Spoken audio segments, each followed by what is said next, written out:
이정우 사원, 이번 달 영업실적 1등 축하해요. 다 팀장님 덕분입니다. 뭐 그런 의미로다가 오늘 점심은 제가 그러면 내 허리 풀고 마신다. 마음대로 해라. 그럼 우리 축하 의미로 소주도 딱 한 잔씩만 합시다. 제가 오늘 오후에 미팅이 있어서. 에이, 소주 한 잔은 괜찮잖아요. 정우 씨 같은 술꾼한테는 티도 안 날 건데 한 잔만 마십시다. 예.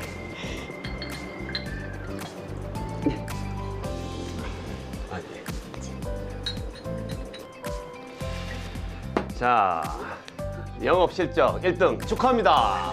축하합니다. 축하드립니다.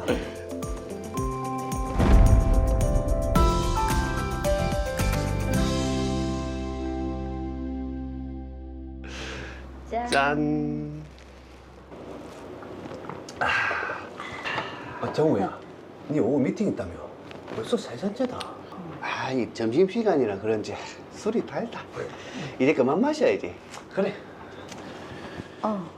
우리 이제 그만 일어날까요? 나 오후 업무 보고 있어서 들어가 봐야 할 것 같아요. 저도 업무가 밀려서 그러면은 다 같이 일어나시죠. 그래. 잘 먹었습니다. 아유. 가시죠, 팀장님. 낮술은 위험한데요. 여기는 잘만 하면 대량 주문 받을 수 있는 데니까 잘해야겠네. 어이구, 시간 약속 늦으면 안 되지. 얼른 출발해야겠다. 오, 술 마신 거 아닌가요?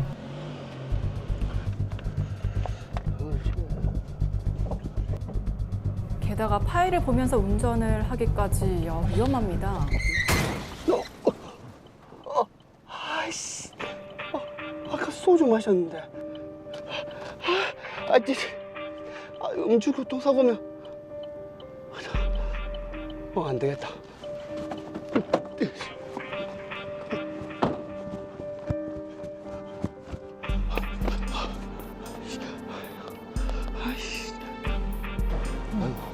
다음에 날씨 제가 좋다. 1등 하겠습니다. 당연. 네. 진수야. 내가 지금 교통사고 났는데, 내가 미팅에 좀 늦어가지고, 네가 와서 대신 좀 처리해주면 안 되겠나? 교통사고? 알겠다. 그래, 고맙다. 그러고 도망을 가셨습니다. 에? 오자마자 왜 술을 찾죠? 오빠! 아니 대낮부터 뭐 하는 건데? 회사에서 무슨 일 있었나? 아이씨, 교통사고가 났는데. 근데 왜 계속 술을 드시죠? 누구세요? 경찰입니다. 교통사고 병선이 접수받고 나왔습니다. 이정우 씨 되시죠? 일단 음주 측정부터 하겠습니다. 보시죠. 더.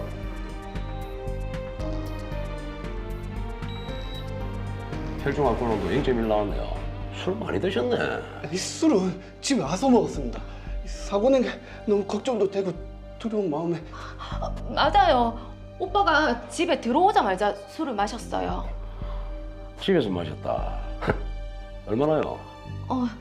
들어오자마자 마셨으니까 한 30분 정도 됐을 거예요. 그러니까 절대 음주 뺑소니 아닙니다. 자세한 건 가서 얘기하고 일단 경찰서까지 같이 가시죠.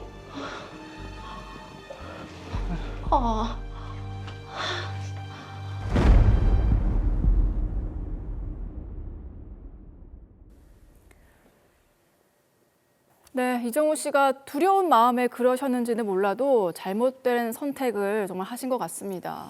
음주를 하고 사고가 나면 사실은 현장에서 직접 처리를 해야 되는 게 맞습니다. 근데 이제 그 자리를 떠버리는 바람에 굉장히 좀 안타까운 상황이 발생하고 말았습니다. 사건 정리합니다. 덜로이어 사건 번호 제593호입니다. 이정우 씨는 직장 동료들과 함께 점심 식사를 하며 낮술을 마셨습니다. 이후 일 때문에 미팅이 있었던 정우 씨는 운전대를 잡았다가 가벼운 접촉 사고를 일으켰습니다. 하지만 음주를 했다는 사실이 밝혀질까 두려운 마음에 직장 동료 김진수 씨에게 교통사고 처리를 부탁하고는 그대로 도망을 쳤습니다. 곧바로 집에 온 이정우 씨는 두려운 마음에 술을 더 마셨는데요.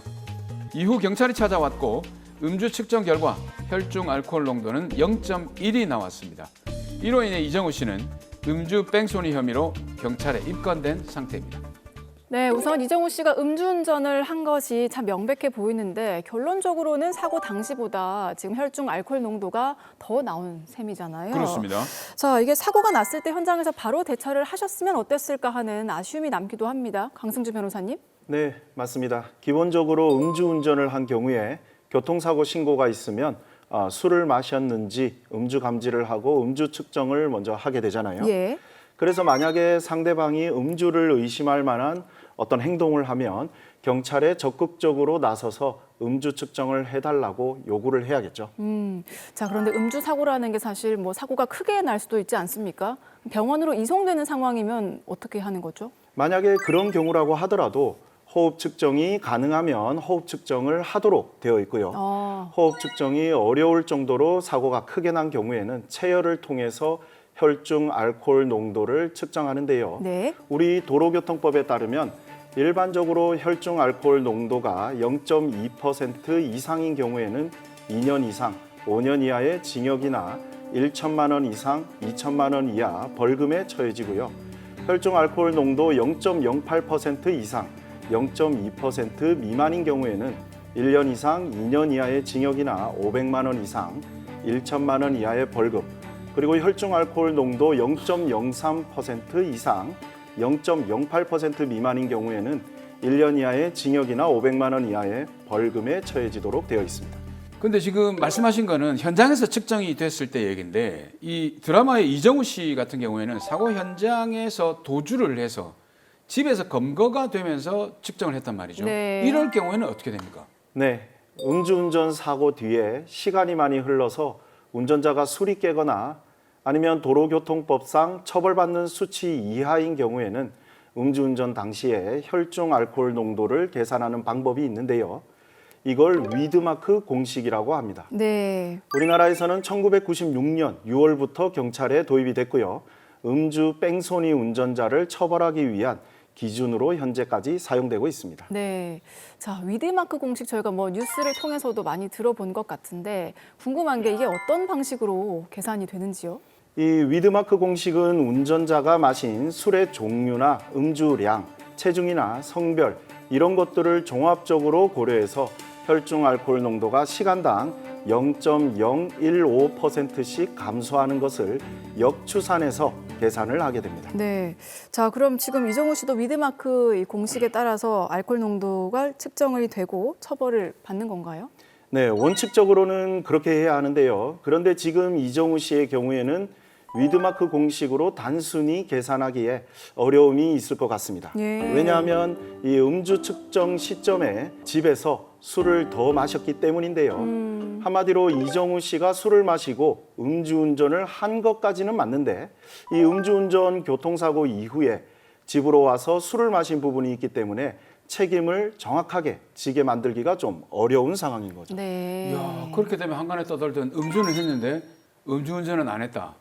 이런 상황이 나오는 것 같은데 이 상황은 기소도 안 되는 겁니까? 네, 이정우 씨처럼 이 위드마크 공식을 그대로 적용할 수 없는 경우에 예전에는 이 음주운전에 대해서 방금 사무장님께서 말씀하셨듯이 혐의 없음 또는 뭐 증거 불충분 이렇게 불기소 처분이 되는 경우가 많이 있었는데요. 예. 그러다 보니까 이걸 악용하는 경우도 생겼고 그러네요. 이것을 일명 또 술타기 수법이라고 부르고 있었습니다. 예. 그래서 올해 2025년 6월 4일부터 새로운 도로교통법이 시행되는데요. 음주 측정을 곤란하게 할 목적으로 추가로 술을 마시는 행위를 한 사람은 1년 이상 5년 이하의 징역이나 500만 원 이상 2천만 원 이하의 벌금에 처해지게 되고요. 네. 따라서 이정우 씨는 새롭게 개정된 이 도로교통법에 따라 음주 측정 방해 행위로 처벌받게 될 것 같습니다. 자, 그러니까 그 당시에 음주 측정을 했다면 단순히 그냥 음주운전으로 처벌을 받았을 텐데 지금 술을 더 마시는 바람에 음주 측정 방해 행위로 더 무거운 처벌을 받게 됐습니다. 네, 맞습니다. 한마디로 꼼수를 부리다가 더 크게 처벌받게 된 거죠. 예.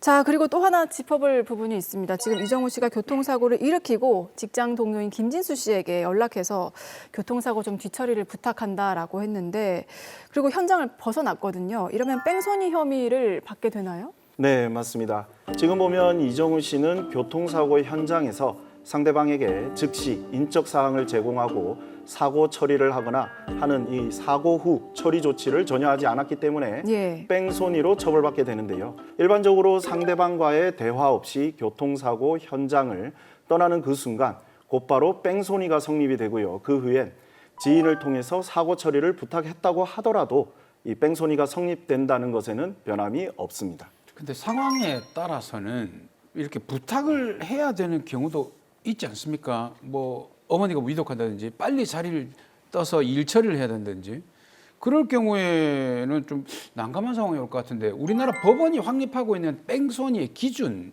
그게 어떻게 됩니까? 네, 우리 판례를 보면 이 뺑소니를 구분하는 데 있어서는 교통사고 후 즉시 정차해서 피해자 보호 조치를 하고 자신의 인적 사항을 제공했는지 그 여부를 굉장히 중요시하는데요.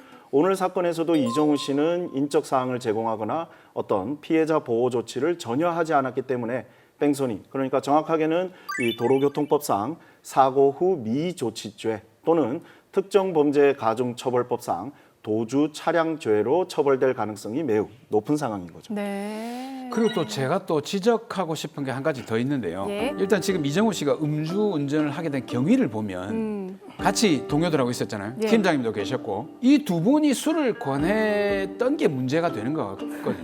만약에 너 오후에 미팅이 있으니까 술은 하지 마라 이렇게 말렸어야 하는 게 아닌가 이렇게 생각이 들어요. 그럴 수도 있겠네요. 예. 그러니까 좀 그리고 이정우 씨가 운전을 하도록 어떻게 보면 방조를 했지 않습니까? 그렇죠. 예. 두 사람에게 이제 음주운전 방조죄가 성립되지 않을까요? 아주 좋은 지적이신데요. 일반적으로 이 음주운전 방조죄가 성립하는 대표적인 사례로는 운전자가 현재 음주 상태임을 알면서도 함께 차량에 탑승하거나 음주운전을 부추긴 경우가 있고요. 특히 술을 마신 사람에게 이 자동차 열쇠를 전달하는 행위도 이 음주운전 방조죄가 성립됩니다. 네. 또 판례에 따르면 음주 후에 이 대리기사를 부르는 것이 불가능한 그런 장소에서 술을 판매하거나 권유하는 행위도 방조죄가 성립된 사례들이 있습니다. 자, 그럼 그런 내용으로 봤을 때 지금 박수영 씨와 김진수 씨는 어떻습니까? 음주운전 방조죄가 성립할까요? 일단 결론부터 말씀을 드리면 제가 볼 때 오늘 사건에서 이 박수영 씨와 김진수 씨에게는 음주운전 방조죄 성립이 좀 어려울 것 같습니다. 네. 우리나라 형사법의 대원칙이 의심스러울 때는 피고인의 이익으로 피고인에게 유리하게 해석되어야 한다는 것인데요. 그래서 운전자가 음주운전을 하고 있다는 것을 알고도 함께 차량에 동승한 정도가 되어야 이 도로교통법상 음주운전죄의 방조범으로 처벌 가능한 경우가 대부분이고 이 박수영 씨나 김진수 씨처럼 단순히 술을 권유했다는 정도로는 방조죄로 처벌받기는 좀 어렵지 않을까 싶습니다. 네. 그리고 한 가지 더 걱정되는 게 그 친구인 김진수 씨가 이정우 씨를 대신해서 교통사고 처리를 했단 말이죠. 예. 네. 그리고 또 여동생 이정미 씨 같은 경우에는 오빠가 집에 와서 술을 먹었다라고 경찰에 진술을 했단 말입니다. 네. 요 사실이 어떻게 보면은 범인을 알고도 은닉하거나 아니면 도피시켰다. 요렇게 판단될 수 있지 않을까요? 오. 네. 일단 먼저 우리나라 형법 제151조 제1항을 보면요. 벌금 이상의 형에 해당하는 죄를 범한 자를 은닉 또는 도피하게 한 자는 3년 이하의 징역 또는 500만 원 이하 벌금에 처한다. 이렇게 규정을 하고 있는데요. 네. 음주운전은 벌금 이상의 형벌을 받을 수 있는 범죄이기 때문에 음주운전 사실을 감춰주려고 운전자 이 바꿔치기를 하는 경우에는 범인 도피죄나 범인 은닉죄로 처벌받을 수 있습니다. 네. 그렇지만 오늘 사건의 경우에 이 김진수 씨는 운전자 바꿔치기를 한 게 아니라 단순히 교통사고 처리만 하려고 했던 것이기 때문에 네. 음주운전에 대한 어떤 범인 도피나 범인 은닉죄가 성립하기는 어려울 것 같고요.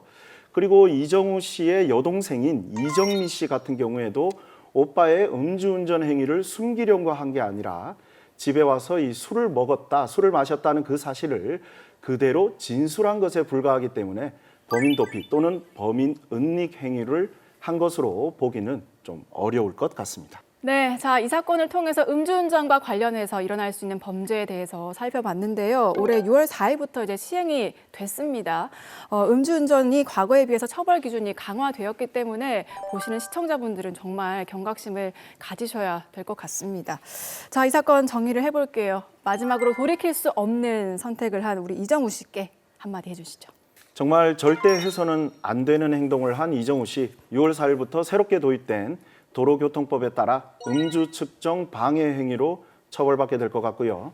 교통사고 현장에서 상대방에게 즉시 인적 사항을 제공하고 사고 처리를 한 적이 없기 때문에 뺑소니, 그러니까 도로교통법상 사고 후 미조치죄 또는 특정범죄 가중처벌법상 도주차량죄로 처벌될 것 같습니다.